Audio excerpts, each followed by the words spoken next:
Astaghfirullah. Alhamdulillah wassalatu wassalamu ala Rasulillah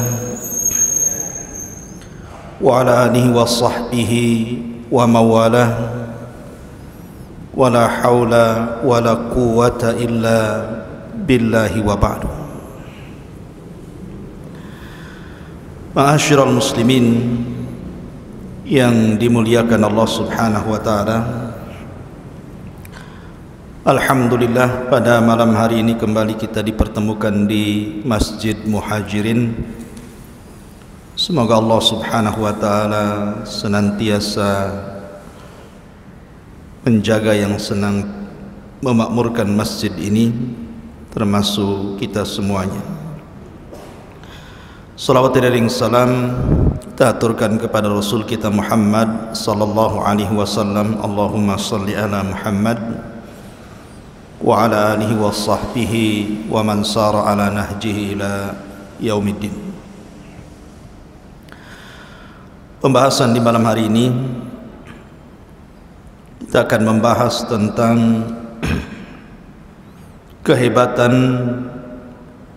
para ulama dalam sebuah perdebatan. Karena bagaimanapun Allah Subhanahu wa taala berfirman di dalam Al-Qur'anul Karim, ud'u ila sabili rabbika bil hikmati wal mau'izatil hasanati wajadilhum billati hiya ahsan. Ajaklah manusia ke jalan Rabbmu bil hikmah, dengan kebijaksanaan, dengan kelembutan, wal mau'izatil hasanah, dan dengan mau'izah, nasihat-nasihat yang baik. Wajadilhum billati hiya ahsan, ataupun dengan cara berdebat, tentu perdebatan yang baik. Artinya pada dasarnya dalam berdakwah itu kita mengedepankan akhlak yang baik ataupun kelembutan. Karena Allah Subhanahu wa taala memerintahkan Nabi sallallahu alaihi wasallam, wa in kunta ghalidal qalbi lan faddu min haulik. Kalau engkau keras wahai Muhammad di dalam dakwahmu, tentu mereka akan lari dari dakwahmu. Artinya asal dakwah itu kelembutan. Karena bagaimanapun kelembutan itu akan menghiasi segalanya. Atau dengan cara mau'izah, nasihat-nasihat yang baik. Tapi terkadang dalam berdakwah itu juga perlu debat.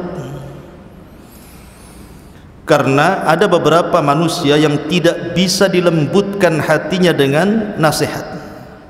Mungkin karena ada syubhat di kepalanya, sehingga terkadang perlu ada perdebatan. Dan itu yang dilakukan sejak zaman para sahabat dan juga para ulama salaf.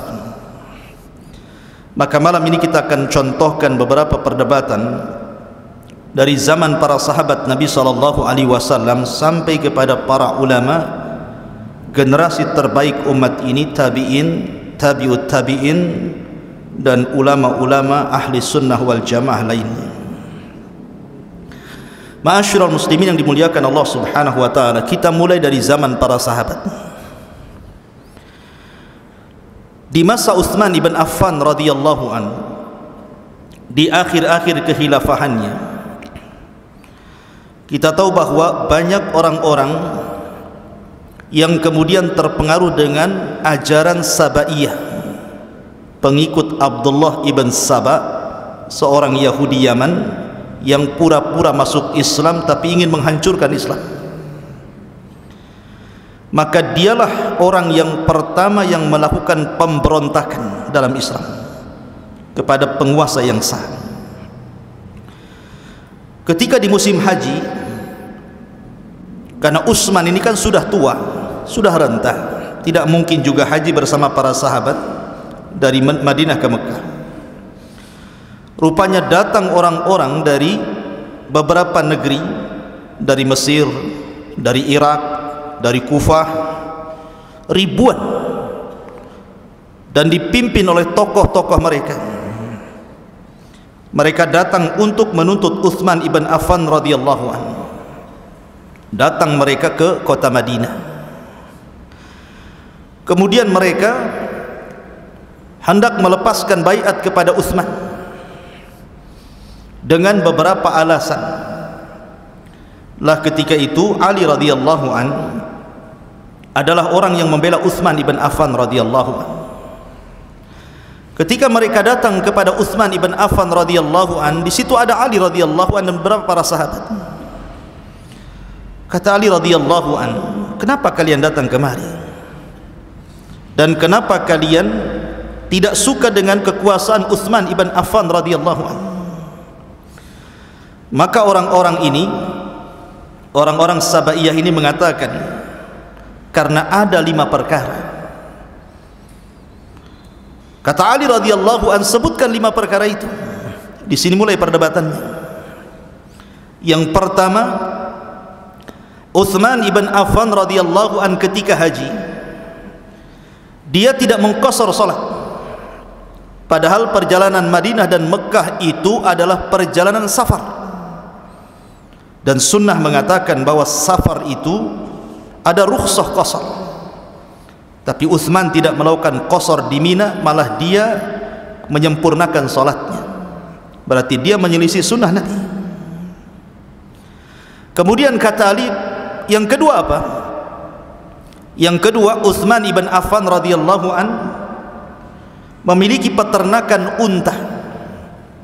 Dia gemukkan unta-unta itu, kemudian unta-unta itu untuk kepentingan dia dan keluarganya. Padahal unta-unta itu milik kaum muslimin. Mungkin bahasa kita, Utsman korupsi. Kemudian yang ketiga kata Ali, apalagi? Maka mereka mengatakan, Utsman ibn Affan telah membakar Al-Quran. Lihat bagaimana seseorang bisa membakar Al-Quran. Harusnya Quran itu dimuliakan, bukan dibakar. Kemudian kata Ali radhiyallahu an, yang keempat apa? Yang keempat, Utsman memerintahkan gubernur-gubernur di daerah-daerah semua dari kerabatnya, dan ini nepotisme. Kemudian kata Ali radhiyallahu an, lalu yang terakhir apa? Yang terakhir, Utsman ibn Affan radhiyallahu an telah menjadikan para pemimpin di bawahnya sigharus sahabah, sahabat-sahabat pemula. Kan banyak sahabat-sahabat senior. Kata Ali radhiyallahu an, ada lagi? Tidak ada lagi. Dari sini Ali mulai menjawab. Kata Ali radhiyallahu an, baik, saya akan jawab. Adapun Utsman radhiyallahu an, dia tidak mengqasar salat karena Utsman itu memiliki istri di Mekah dan punya rumah di situ. Artinya bahwa Utsman itu dari Madinah ke Mekah dia pulang karena punya juga istri di situ. Kan Utsman istrinya banyak. Berarti dia di situ dihukumi mukim, bukan safar. Wajar Utsman tidak mengqasar. Kemudian yang kedua, tuduhan kalian kepada Utsman bahwa Utsman menggemukkan unta-unta itu untuk kepentingannya, saya sebagai saksinya bahwa Utsman tidak ada tujuan untuk kepentingan dia dan keluarganya. Itu semua adalah infak bagi kaum muslimin. Kemudian yang ketiga, adapun Utsman membakar mushaf, membakar Quran. Utsman itu membakar mushaf qiraah yang syadzah, qiraah yang tidak masyhur. Karena di zaman Utsman bin Affan radhiyallahu anhu terjadi pengumpulan mushaf. Kan sahabat Nabi SAW itu ada yang memang ditunjuk oleh Rasul sebagai sekretarisnya, setiap turun wahyu dicatat. Ada juga sahabat itu yang mencatat sendiri-sendiri di rumahnya, sehingga terkadang antara catatan satu sahabat dengan yang lainnya itu terkadang ada perbedaan lafaz. Contoh umpamanya lafaz innallaha sami'un alim, Dalam catatan sahabat yang lain, innallaha huwas samiul alim, ada huanya. La Utsman ini dia mengumpulkan qiraah-qiraah yang tidak masyhur. Dari catatan-catatan semua para sahabat dikumpulkan, kemudian yang tidak masyhur itu dibakar, kemudian ditetapkan yang satu saja supaya tidak terjadi perselisihan kaum muslimin, maka jadilah Mushaf Utsmani, dan itu tujuannya baik. Adapun kemudian Utsman ibn Affan radhiyallahu an nepotisme, dia menjadikan kerabat-kerabatnya menjadi pemimpin. Bukankah Nabi SAW juga sama? Yang menjadi pemimpin di zaman Rasul hanyalah orang-orang Quraisy, dan seluruh khulafaur rasyidin juga semua dari Quraisy. Abu Bakar dari Quraisy, Umar dari Quraisy, Utsman dari Quraisy, Ali dari Quraisy, gitu. Tidak ada orang muhajirin, semua orang, enggak ada orang ansar, semua orang muhajirin. Lalu apa salahnya? Adapun kemudian Utsman, dia menjadikan para pemimpin di bawahnya sigharus sahabat, sahabat-sahabat pemula, bukan sahabat-sahabat senior. Rasul juga pernah melakukannya. Nabi SAW pernah memerintahkan Usamah bin Zaid yang ketika itu usianya di bawah 20 tahun untuk memimpin perang di akhir hayat Rasul untuk melawan orang-orang Romawi, sementara pasukannya Abu Bakar, Umar, Utsman, Ali dan sahabat-sahabat besar. Lalu apa salahnya? Dari sini kemudian mereka tidak bisa bicara, kemudian mereka pergi. Walaupun kemudian akhirnya Abdullah bin Sabah membuat siasat, dibuatnya surat kaleng, bahwa surat itu berisi kalau seandainya anak-anak muda ini balik ke Mesir, balik ke Irak, balik ke Kufah, bunuh mereka. Padahal surat itu surat palsu. Akhirnya kemudian mereka daripada pulang mati, balik lagi ke Madinah. Dari situlah terjadi tragedi pembunuhan Utsman. Tapi lihat bagaimana Ali berdebat melawan mereka, dan mereka tidak bisa bicara. Ini satu kisah. Kemudian perdebatan yang lain, perdebatan Abdullah ibn Abbas radhiyallahu anhuma dengan Khawarij.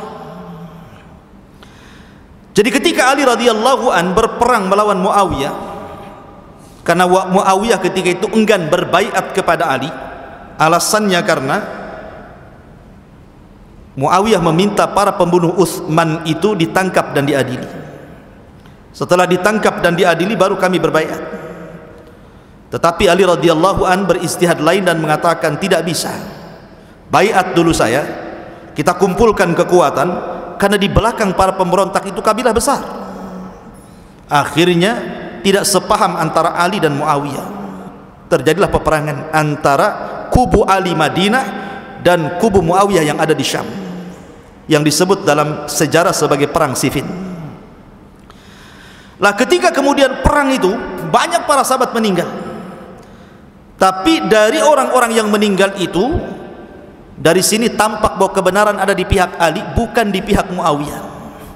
Ketika terbunuhnya Ammar ibn Yasir, kenapa Ammar ibn Yasir menjadi patokan bahwa kebenaran ada di pihak Ali bukan di pihak Muawiyah? Karena Rasul pernah bersabda kepada Ammar ibn Yasir ketika membangun Masjid Nabawi, orang-orang bawa satu bata, dia bawa banyak bata karena kuat tenaganya. Maka Rasul memuji Ammar, tetapi Rasul mengatakan, ya Ammar sataqtuluka fi'atun baghiyah, wahai Ammar, meninggalmu itu kau akan dibunuh oleh para pemberontak. Maka benar, rupanya Ammar meninggal pada perang Siffin, dan Ammar di kubu Ali bukan di kubu Muawiyah. Dari sini menunjukkan bahwa Ali adalah khalifah yang sah dan Muawiyah sebagai pemberontaknya. Dari sini kebenaran di atas Ali. Akan tetapi ketika di tengah-tengah perang ini terjadi gencatan senjata, karena terlampau banyak korban di antara banyak para sahabat Nabi SAW, maka dihentikan peperangan. Semua mengacungkan Al-Quran.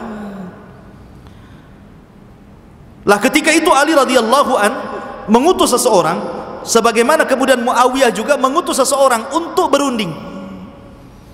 Di antara utusan itu adalah utusan Amr ibn As radhiyallahu an dan juga Abu Musa al-Ash'ari.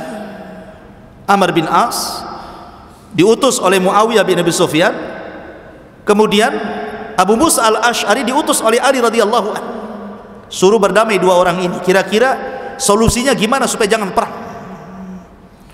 Maka terjadilah bulir-bulir kesepakatan, akhirnya terjadi perdamaian.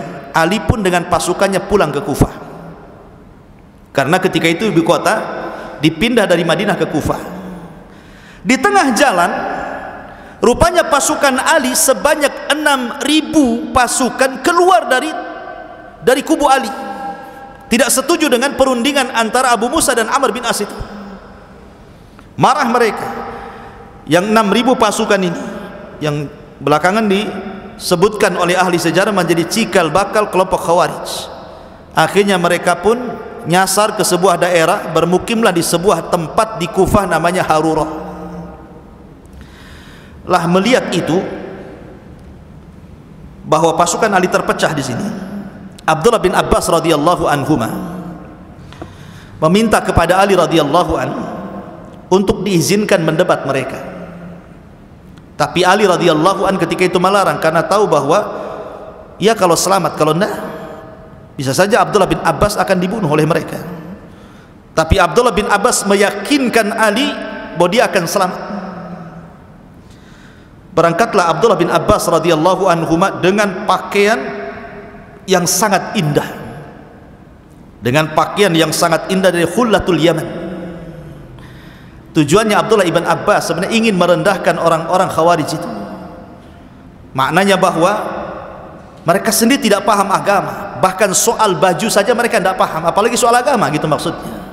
Maka dia menggunakan pakaian yang paling bagus dipakai, dia sisir, dia kasih wangi-wangi, kemudian dia berangkat menuju orang-orang Khawarij yang keluar dari pasukan Ali itu.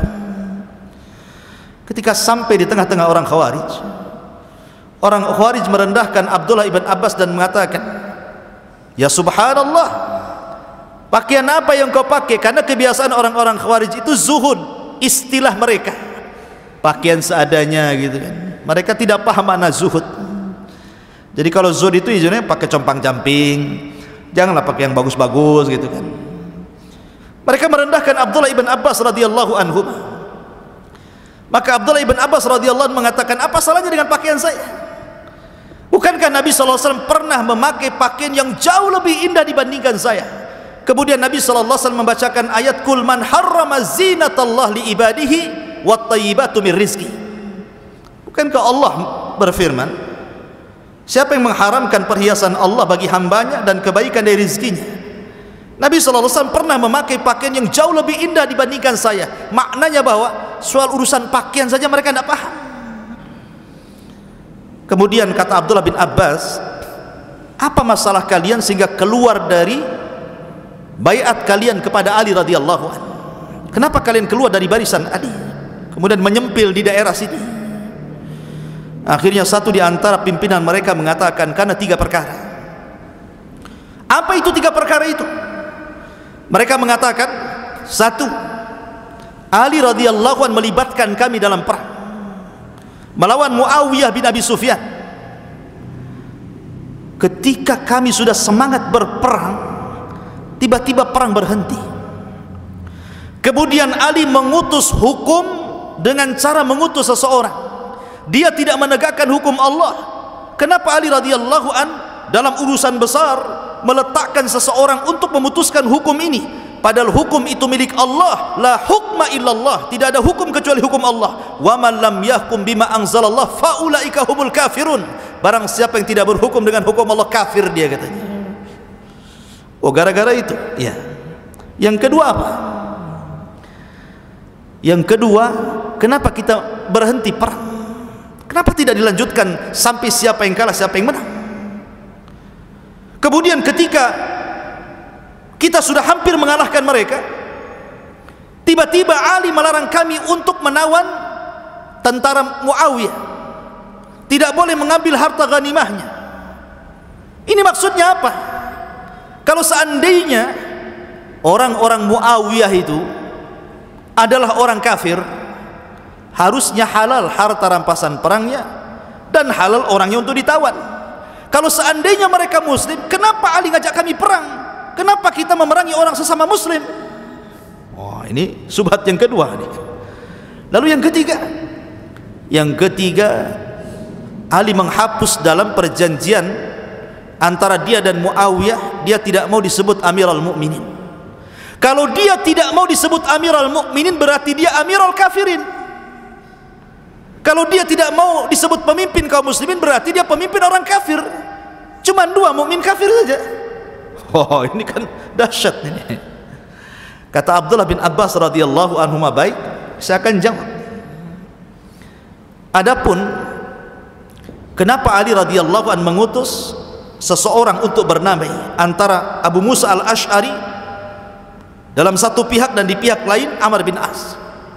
Bukankah Al-Quran mengatakan fab'athu hakaman min ahlihi wa hakaman min ahliha? Apabila suami istri bermasalah, kemudian keduanya tidak bisa berdamai, apa yang dilakukan? Utuslah satu utusan dari keluarga laki-laki dan utuslah satu utusan dari keluarga perempuan, biar utusan itu yang berdamai. Karena Ali dan Muawiyah tidak bisa didamaikan, perang terus, maka dibuat utusan. Apa salahnya? Quran menganjurkan seperti itu. Yang kedua, kalau kalian mengatakan bahwa kenapa kami tidak boleh menahan tawanan mereka, sekarang saya tanya, Aisyah radhiyallahu anha ummul mukminin, dia membela siapa? Dia membela Muawiyah, membela Utsman, kematian Utsman, dia di kubu Muawiyah. Apakah kalau seandainya Aisyah radhiyallahu anha kalian tangkap kemudian kalian tawan, bagaimana mungkin kalian menawan istri Nabi sallallahu alaihi wasallam? Di mana marwahnya? Adapun kemudian Ali radhiyallahu anhu menghapus nama Amirul Mukminin, Rasul pun pernah menghapus nama Nabiyuhu wa Rasuluhu, titel kenabian dan kerasulannya pernah dihapus dalam perjanjian Hudaybiyah. Rasul hanya mengatakan Muhammad bin Abdullah dan tidak disebut Rasuluhu wa Nabiyuhu, Rasulnya dan Nabinya, tidak disebut titelnya.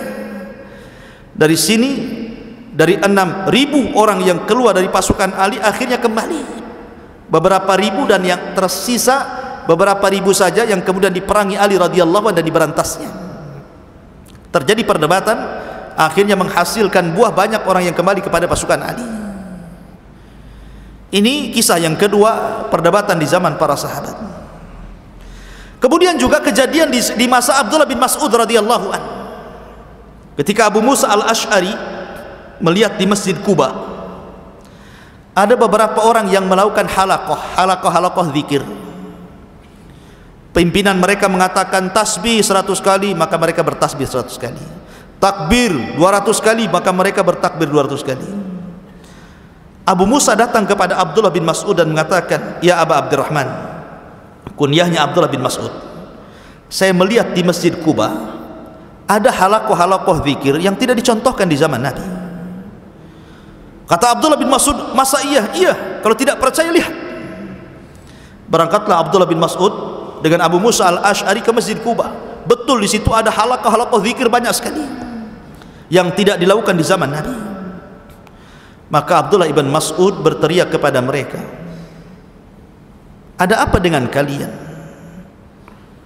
Kalian melakukan hal-hal yang tidak dilakukan oleh Rasul dan oleh para sahabat Nabi." Karena ketika itu yang melakukan halaqah itu tidak ada satupun sahabat Nabi, semua para tabi'in, maksudnya di bawah para sahabat.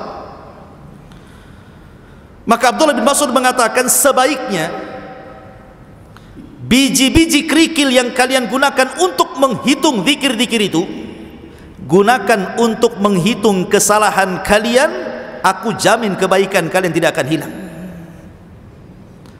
Maka mereka mengatakan, "Ya Aba Abdurrahman, ma aradna ilal khair."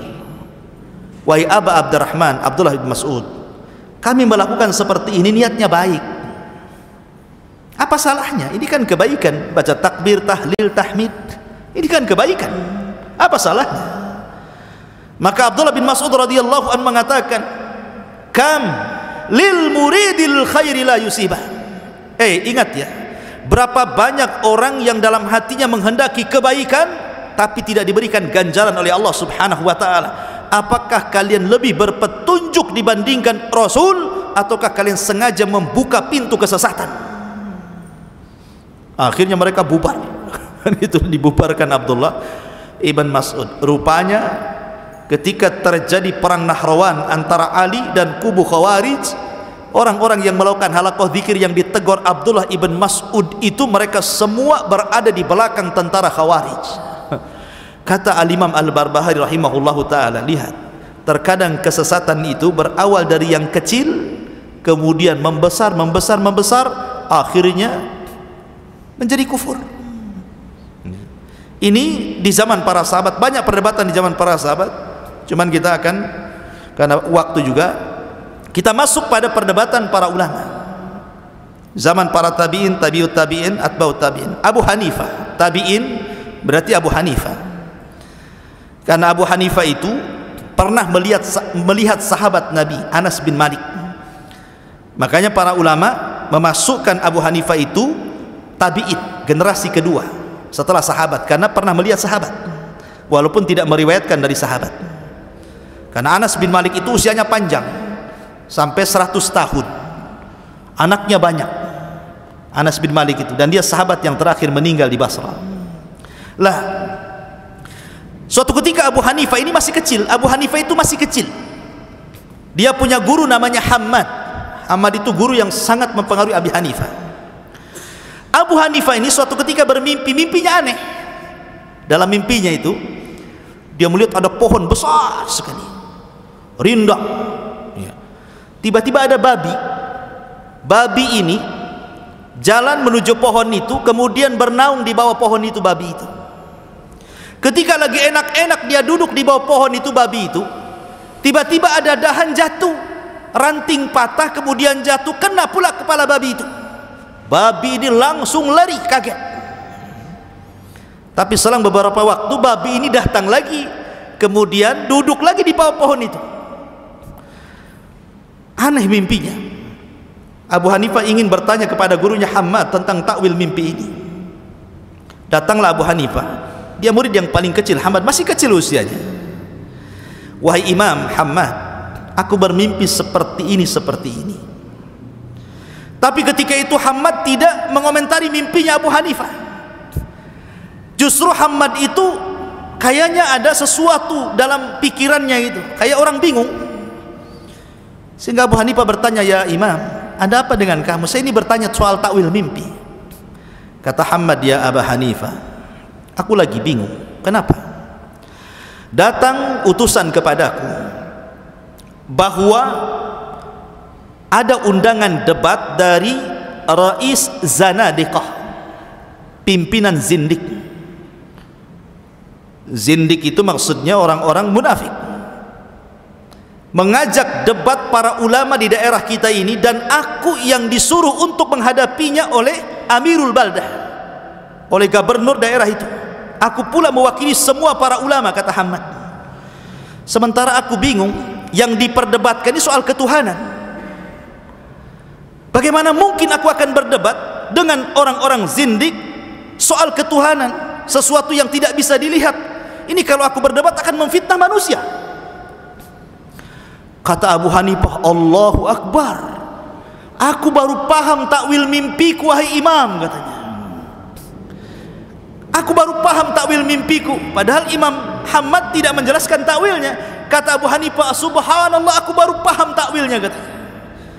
Ada apa dengan anda wahai Abu Hanifah, kata Hammad? Boleh jadi takwilnya begini wahai imam. Pohon yang besar itu adalah syajaratul ilmi, pohon ilmu, dan itu engkau. Adapun babi yang datang kemudian di bawah pohon itu, itulah zindik yang mau datang tuh, katanya. Itulah zindik yang mau datang itu. Adapun ranting yang jatuh itu kemudian kena kepala si babi itu aku tuh. Aku yang akan mengusirnya, katanya. Adapun babi itu kemudian pergi dan datang lagi, dia sudah bertobat karena sudah kupentung itu kepalanya, katanya kan. Hammad ketawa saja, subhanallah, katanya Abu Hanifah, baru tahu aku takwil mimpinya, katanya. Kalau begitu ya imam, tugaskan aku yang mendebat mereka, katanya. Biar aku saja yang mendebat mereka.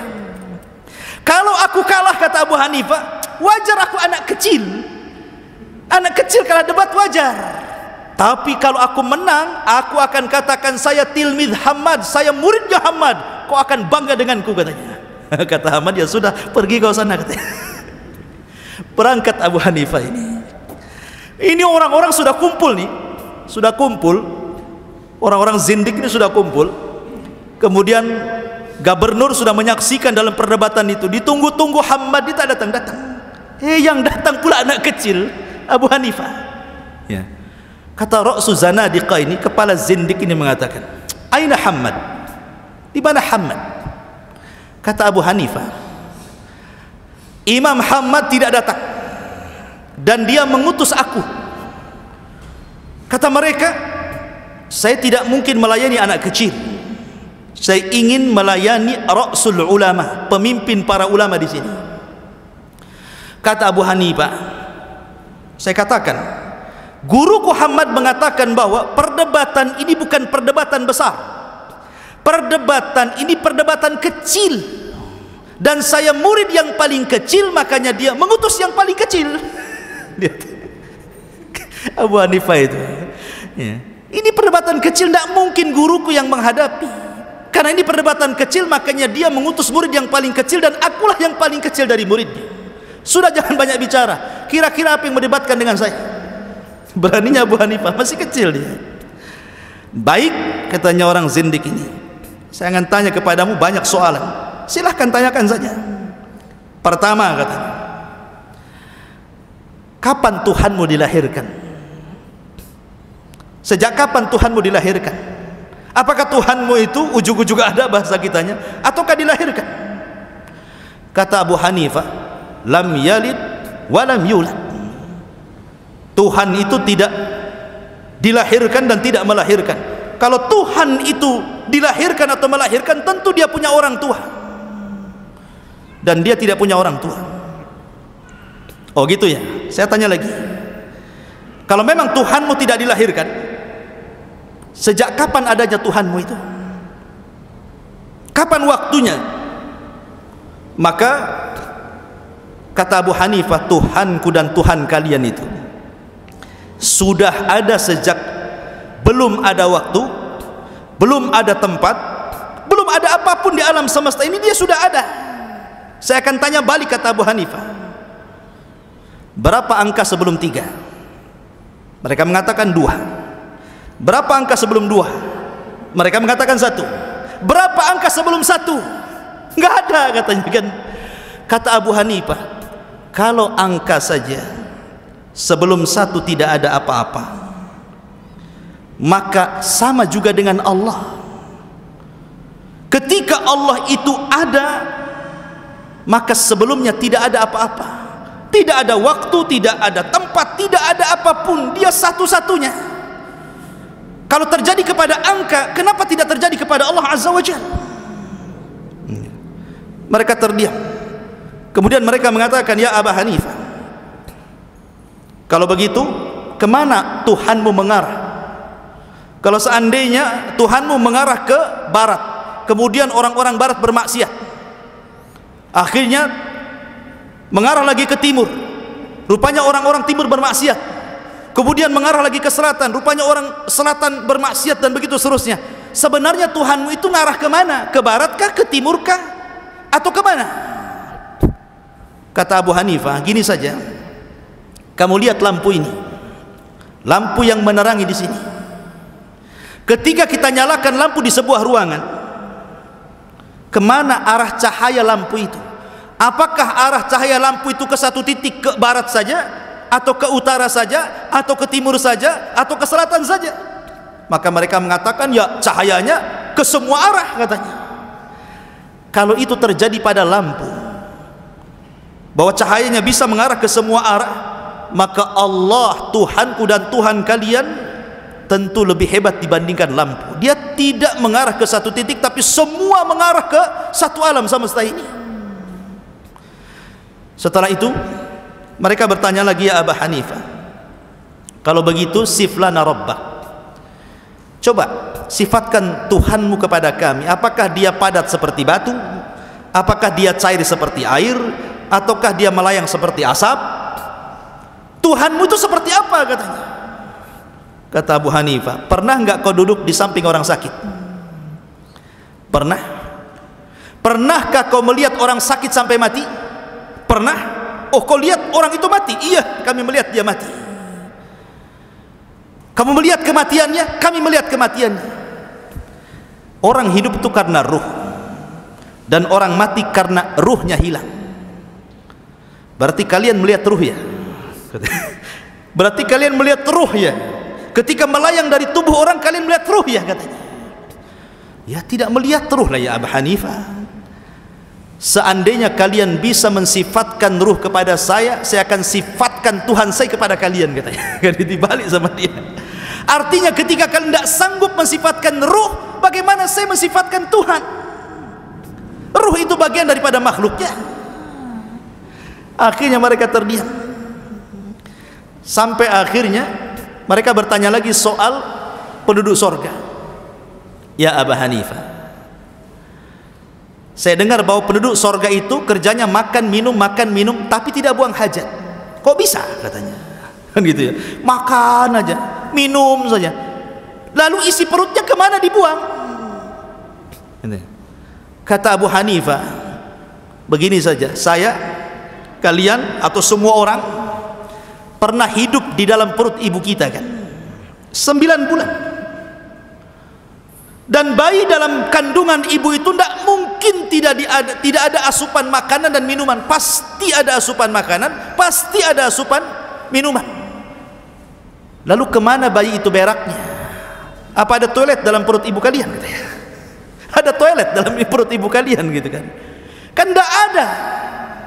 Itu terjadi kepada kita di dunia, apalagi di akhirat, di sorga. Allah ala kulli syai'in qadir. Allah segala sesuatu mampu.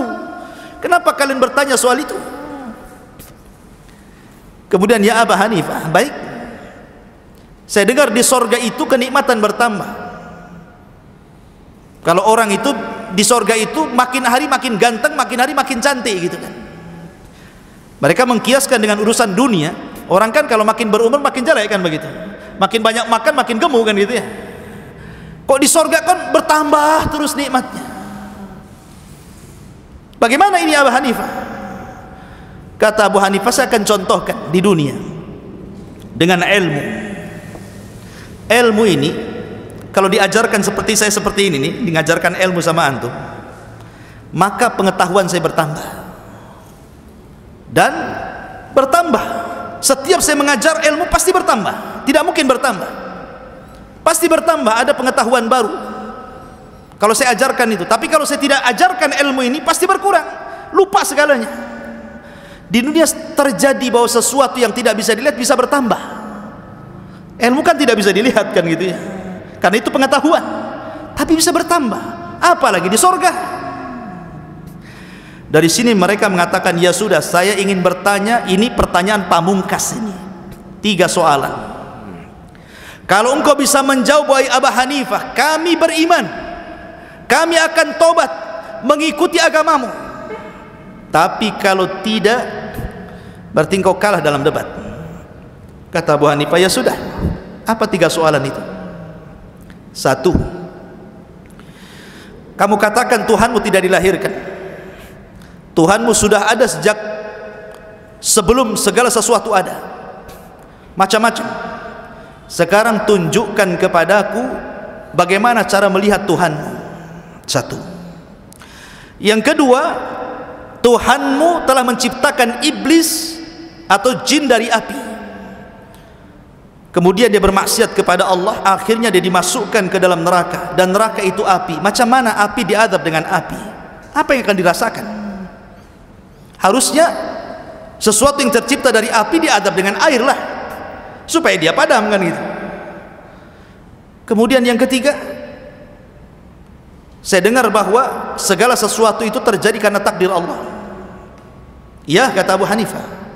Lalu apa manfaatnya pahala dan dosa kalau semua sudah ditakdirkan? Contoh, kita ngaji ini sudah ditakdirkan. Lalu apa kemudian kaitan dengan pahala dan dosa? Kalau kita sholat sudah ditakdirkan, ngapain kita mencari pahala? Memang takdirnya sudah sholat kan gitu. Kalau seseorang maksiat, memang takdirnya dia maksiat. Apa urusan dengan pahala dan dosa gitu maksudnya? Kata Abu Hanifah, oh, kalau untuk 3 pertanyaan ini tidak bisa kujawab dengan lisan, katanya. Ini harus dijawab dengan perbuatan. Terserah engkaulah Abu Hanifah, mau dengan lisan, mau dengan perbuatan, yang penting jawab 3 soalan ini. Kata Abu Hanifah, dia izin kepada Amirul Baldah itu, kepada gubernur, maaf Pak Gubernur, ada enggak bejana yang terbuat dari tanah?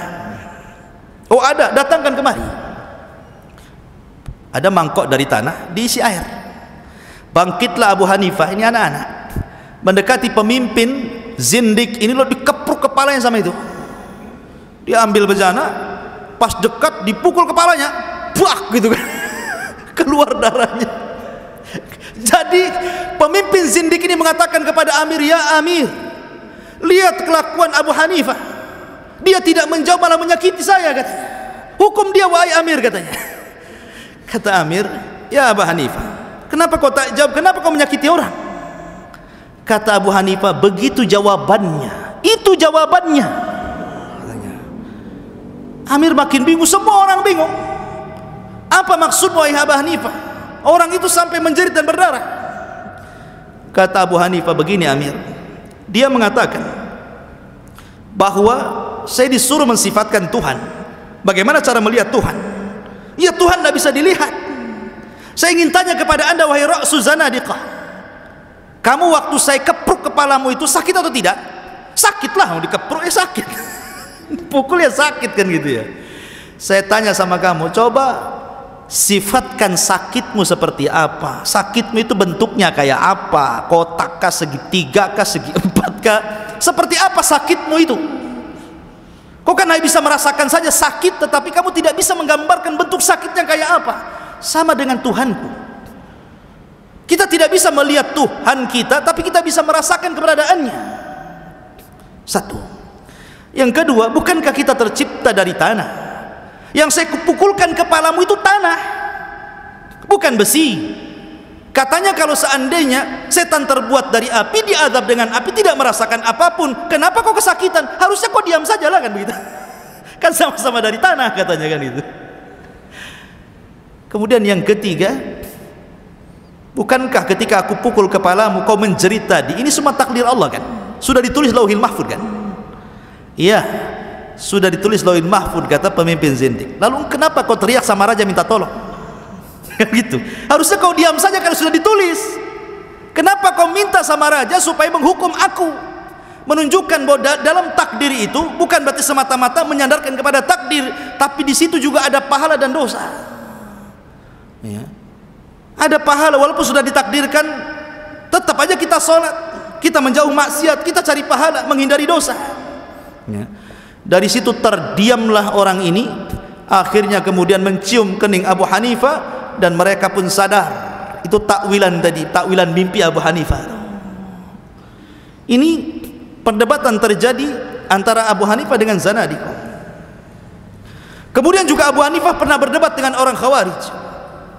Bayangkan orang Khawarij ini, mereka mengkafirkan para pelaku dosa besar karena kaidah mereka begitu, siapapun yang melakukan perbuatan dosa besar kafir di dunia, kalau mati masuk neraka dan kekal di dalamnya. Itu keyakinan Khawarij. Keyakinan ahli sunnah tidak. Orang yang melakukan dosa besar menurut ahli sunnah itu, dia tidak kafir, dia tetap mukmin, tetapi naqisul iman, imannya kurang. Karena iman itu terkadang bertambah dengan taat, terkadang kurang karena maksiat.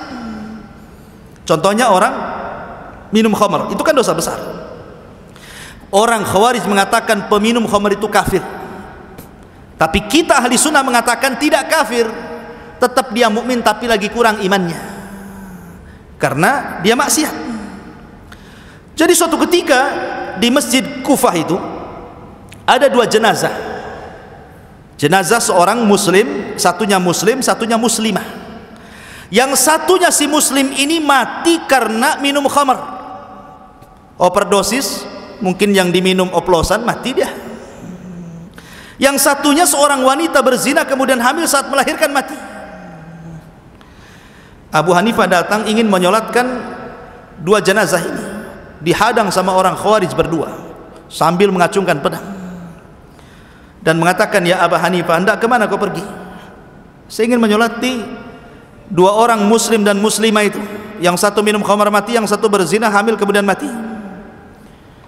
Kata orang Khawarij ini, ya Abu Hanifah, saya ingin tanya sebelum kau masuk ke masjid, bagaimana hukum keduanya? Kalau kau katakan keduanya kafir, kau di atas manhaj kami, kau selamat.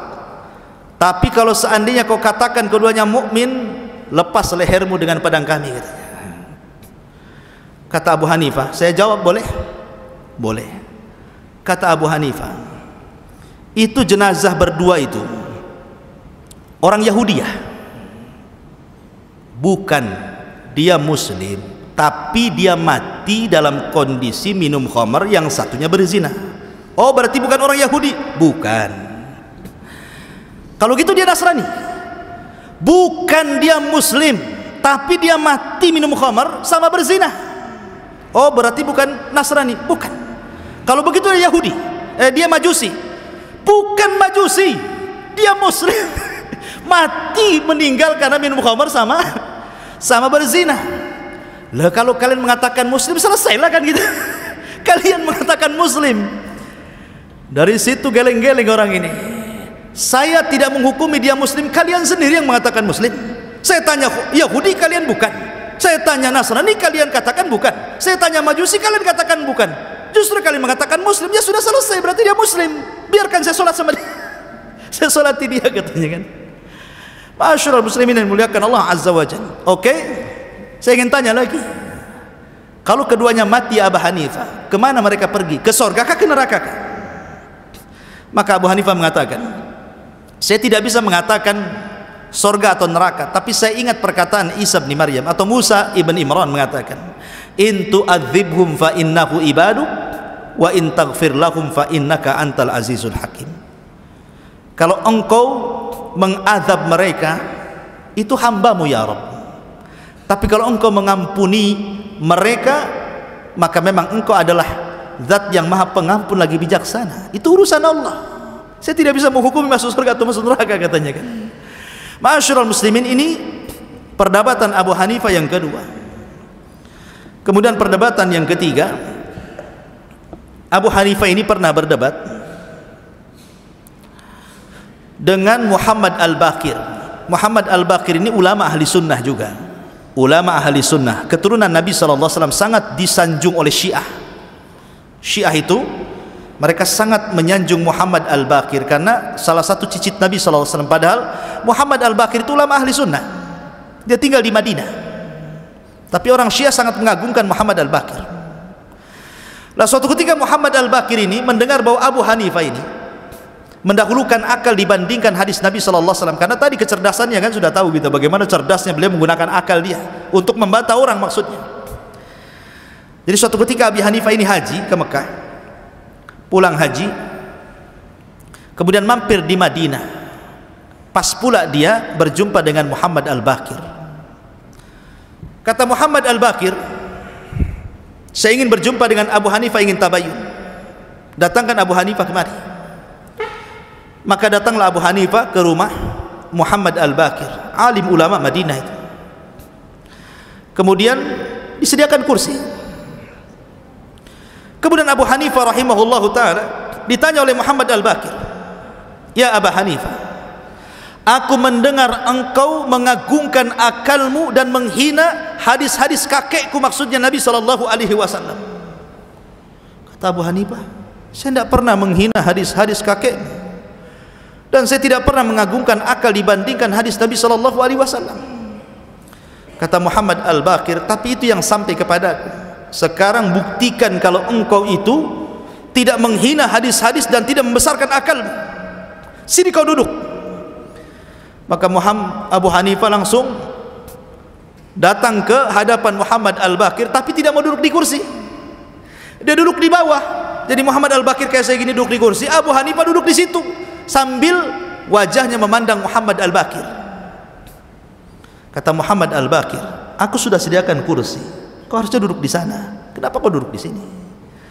Kata Abu Hanifah, inilah kedudukanku dengan dirimu sebagaimana kedudukan sahabat Rasul dengan Nabi SAW. Dari sini saja sebenarnya Abu Hanifah ingin mengatakan, kalau aku menghargai Ahlul Bait, Mana mungkin aku menghina hadis Nabi. Begitu. Jadi awal saja sebenarnya sudah masuk dalam perdebatan itu. Kemudian kata Muhammad Al-Baqir, sekarang buktikan kalau kamu tidak menggunakan akalmu untuk melawan hadis-hadis Nabi SAW, hadis-hadis kakekku, katanya. Kata Abu Hanifah, saya ingin bertanya 4 soalan.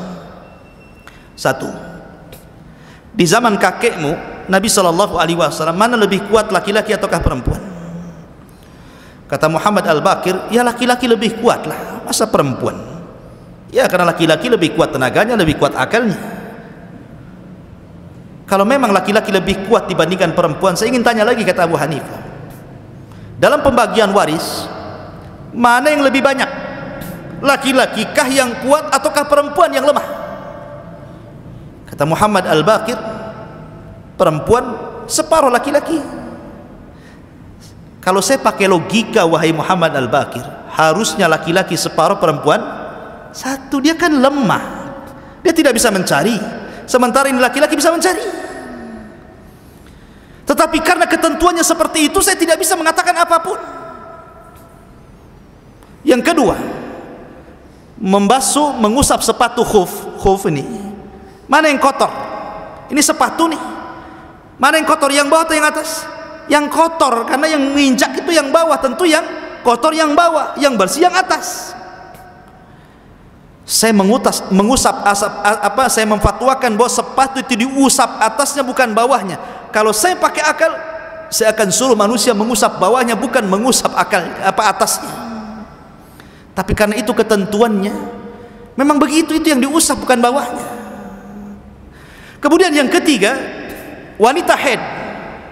Kalau wanita haid itu kan meninggalkan sholat, meninggalkan puasa.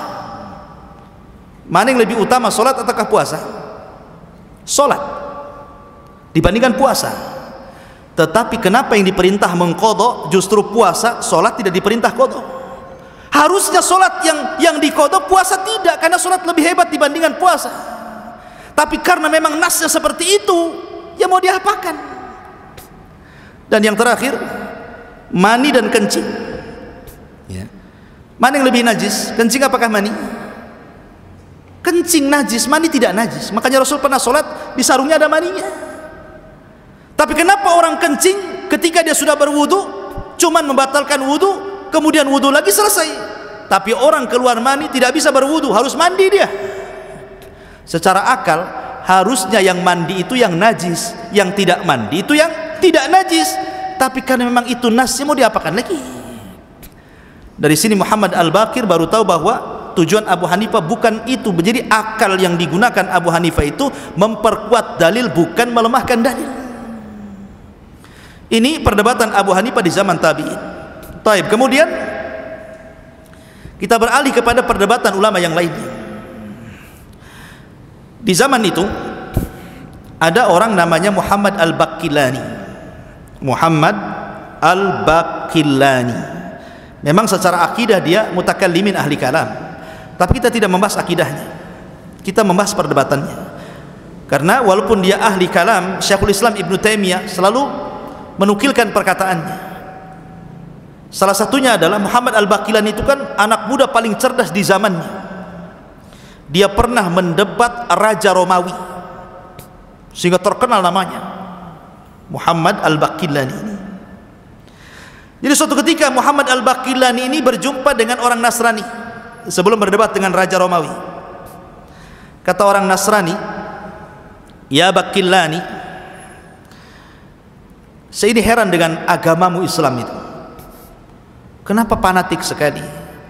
Wanita-wanita kalian tidak boleh dinikahkan dengan wanita kami Nasrani ataupun laki-laki Yahudi. Tetapi wanita-wanita kami Nasrani atau wanita-wanita Yahudi boleh pula menikah dengan laki-laki kalian." Enak sekali itu bahasanya gitu ya. Kalau pernikahan laki-lakinya Muslim, perempuannya Yahudi dan Nasrani boleh.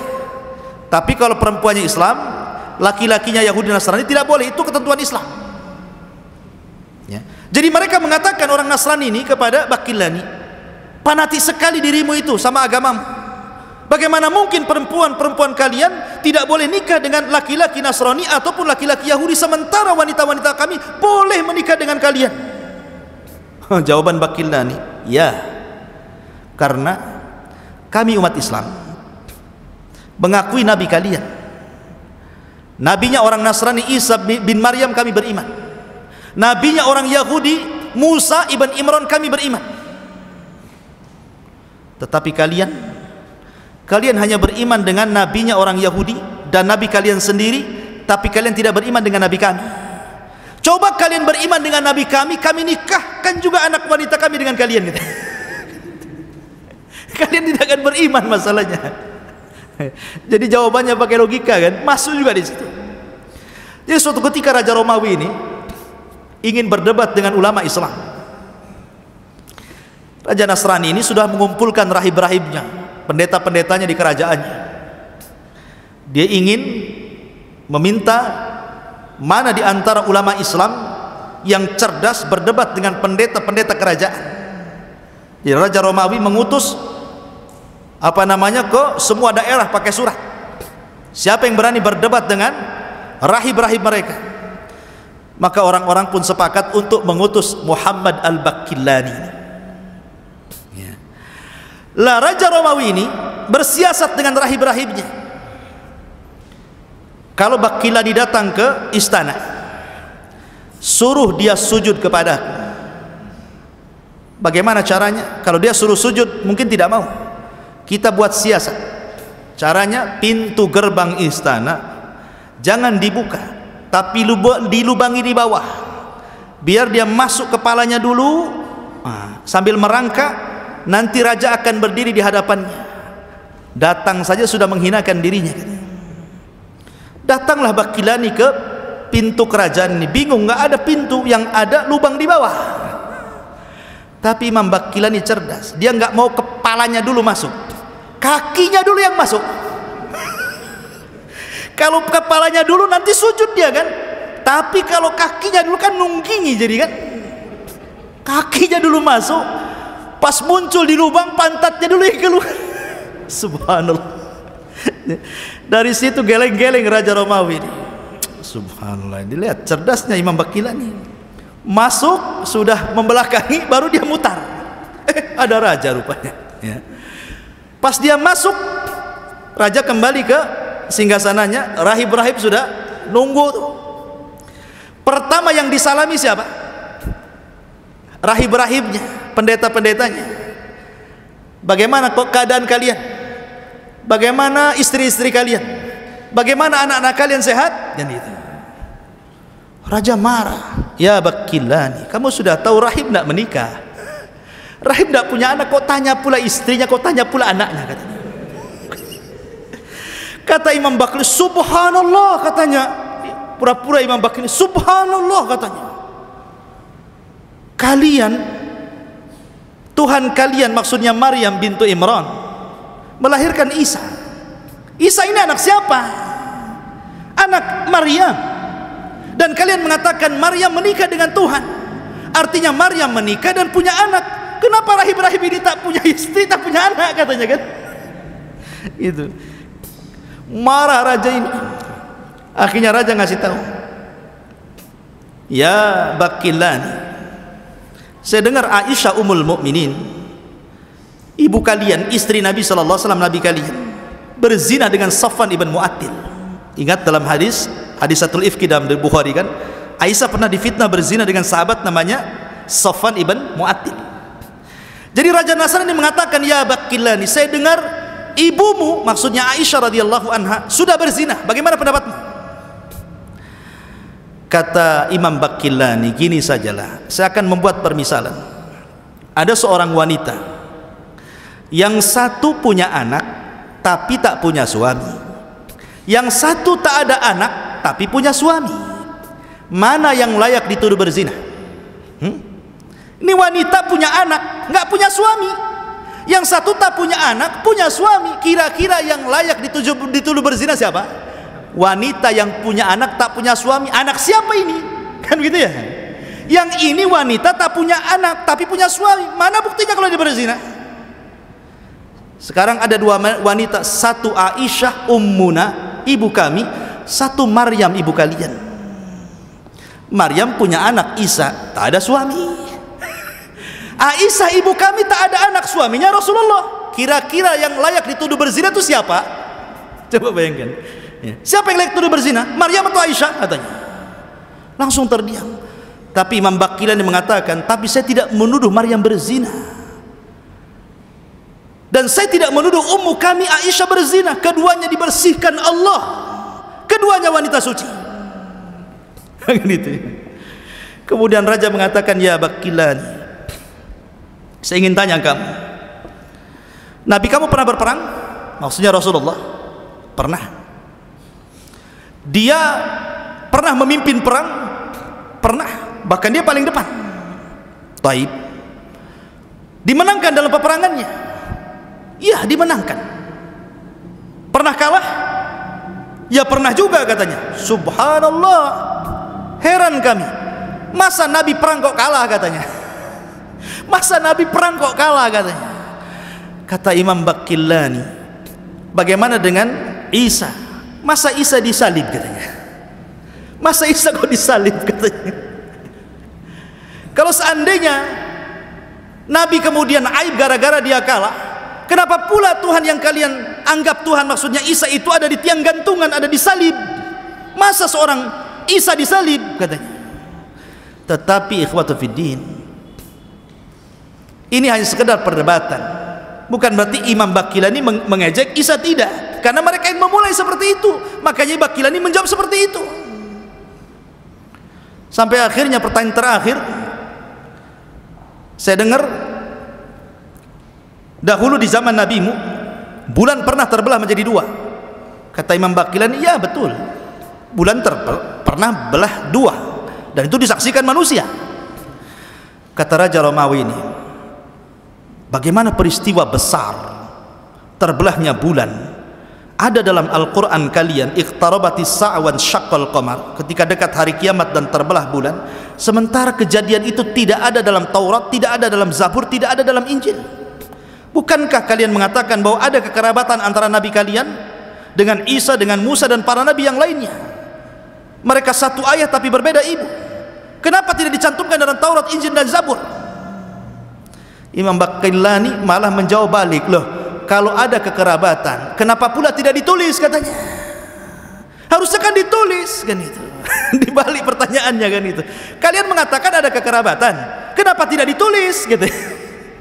Jadi dibalik pertanyaannya sama Imam Baqillani. Dari sini menunjukkan apa? Lihat bagaimana para ulama dalam berdebat. Luar biasa akal mereka ketika mengeluarkan perdebatan melawan lawan debatnya. Dan banyak lagi, seperti ketika Al-Adrami, muridnya Imam Ahmad, berdebat dengan Mu'tazilah Ahmad ibn Abi Du'ab masalah Al-Quran makhluk ya. Ahli sunnah mengatakan Al-Quran kalamullah, tetapi orang Mu'tazilah mengatakan Al-Quran makhluk. Maka dihadirkanlah Ahmad bin Abi Du'ab dengan muridnya Imam Ahmad yang namanya Al-Adrami itu. Kata Adrami kepada Ahmad bin Abi Du'ab, karena dia mengatakan Quran makhluk, saya ingin tanya kamu, apakah perkataan Al-Quran makhluk itu diketahui oleh Rasulullah, diketahui oleh Abu Bakar, Umar, Utsman dan Ali? Jawab. Kalau seandainya dia mengatakan diketahui, tentu akan ada susulan pertanyaan, mana dalilnya? Kalau seandainya tidak diketahui, berarti engkau lebih cerdas dibandingkan Rasul, Abu Bakar dan Umar, kan begitu ya. Jadi ini kan repot jawabannya. Awalnya dia mengatakan tidak diketahui, akhirnya kemudian dia mencabut kata-katanya, oh diketahui. Oh baik, kalau diketahui, dari mana kau mengetahuinya? Bahwa itu dikatakan Rasul, dikatakan para sahabat, dikatakan Abu Bakar, Umar dan Utsman. Karena itu konsekuensinya masalahnya. Dari mana kau tahu? Kemudian pertanyaannya, kata Al-Adrami, apakah sulit bagi Nabi SAW dan para sahabatnya mengatakan bahwa Al-Quran itu bukan makhluk kalamullah, ataukah sulit bagi mereka? Apakah sulit bagi Rasul dan para sahabat mengatakan Al-Quran makhluk, ataukah tidak sulit bagi mereka? Maka imam Al-Qarni memaksa untuk supaya dijawab oleh Ahmad bin Abi Du'ab. Kata Ahmad bin Abi Du'ab, ya tidak sulit bagi Rasul mengatakan Al-Quran makhluk. Baik kalau tidak sulit, sekarang mana dalilnya? Mana hadisnya kalau Rasul mengatakan seperti itu? Mana kalau Rasul mendakwahkan Al-Quran itu makhluk? Kalau kau katakan, oh sulit bagi Rasulullah, apa yang sulit bagi Rasulullah? Kenapa kalian jadi mudah bagi kalian? Harusnya kalau Rasul tidak mengatakan, jangan pula kau katakan, begitu maksudnya. Dan begitulah perdebatan para ulama ikhwatu fiddin, luar biasa. Jadi banyak ada perdebatan Imam Ahmad melawan Mu'tazilah, Imam Syafi'i melawan mulhidin, gitu kan, orang-orang mulhid. Itu banyak sekali, dan kalau dikaji itu menarik sekali. Cuman waktu sudah jam 9 dan kita batasi sampai jam 9 saja. Tapi sebelum saya tutup, mungkin kita buat 5 menit saja bertanya jawab. Silakan kalau ada yang mau bertanya.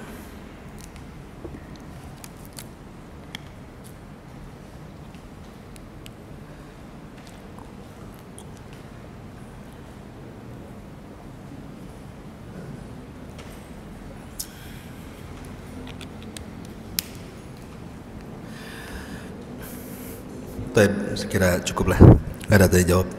Subhanakallahumma bihamdika asyhadu an la ilaha illa anta astaghfiruka wa atubu ilaik. Allahu ta'ala. Assalamualaikum warahmatullahi wabarakatuh.